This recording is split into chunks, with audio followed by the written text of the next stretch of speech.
പുതിയൊരു വീഡിയോയിലേക്ക് സ്വാഗതം. Welcome back to Laila's kitchen.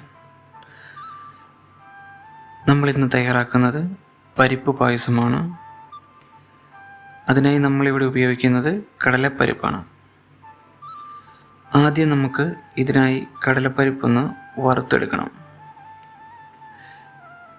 പരിപ്പ് ഇളം ബ്രൗൺ കളറാകുമ്പോൾ തന്നെ ഇത് മറ്റൊരു പാത്രത്തിലേക്ക് മാറ്റണം. ഇനി നല്ലതുപോലെ കഴുകി ഒരു കുക്കറിലേക്ക് മാറ്റി ആവശ്യത്തിന് വെള്ളവും ചേർത്ത് വേകാൻ അനുവദിക്കണം.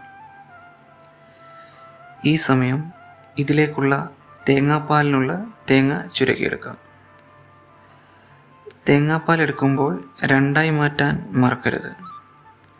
വളരെ കുറച്ച് വെള്ളം ചേർത്ത് പിഴിഞ്ഞെടുക്കുന്ന ഒന്നാം പാലും അതിനുശേഷം ലഭിക്കുന്ന രണ്ടാം പാലും പ്രത്യേകം പാത്രത്തിൽ മാറ്റിവെക്കാം.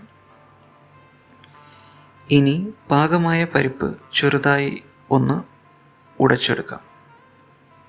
ശേഷം ശർക്കരയിലേക്ക് കുറച്ച് വെള്ളവും ചേർത്ത് ശർക്കരപ്പാനി തയ്യാറാക്കാം. ഇങ്ങനെ തയ്യാറാക്കിയ ശർക്കരപ്പാനി ഉടച്ചു വെച്ച പരിപ്പിലേക്ക് ചേർത്ത് കൊടുക്കാം. ഇതിലേക്ക് ലേശം നെയ്യ് കൂടി ചേർത്ത് കൊടുക്കുന്നുണ്ട്.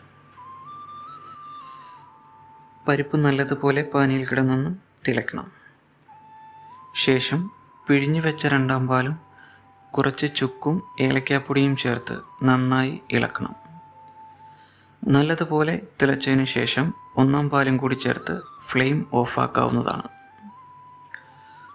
പാനിലേക്ക് കുറച്ച് നെയ്യ് ഒഴിച്ച് ചെറുതായി അരിഞ്ഞു വെച്ച തേങ്ങാക്കൊത്തും കാഷ്യൂനട്ടും കിസ്മിസും ഒന്ന് മൂപ്പിച്ച് തയ്യാറാക്കി വെച്ചിരിക്കുന്ന പായസത്തിലേക്ക് ചേർത്ത് കൊടുത്താൽ സ്വാദിഷ്ടമായ പരിപ്പ് പായസം തയ്യാർ.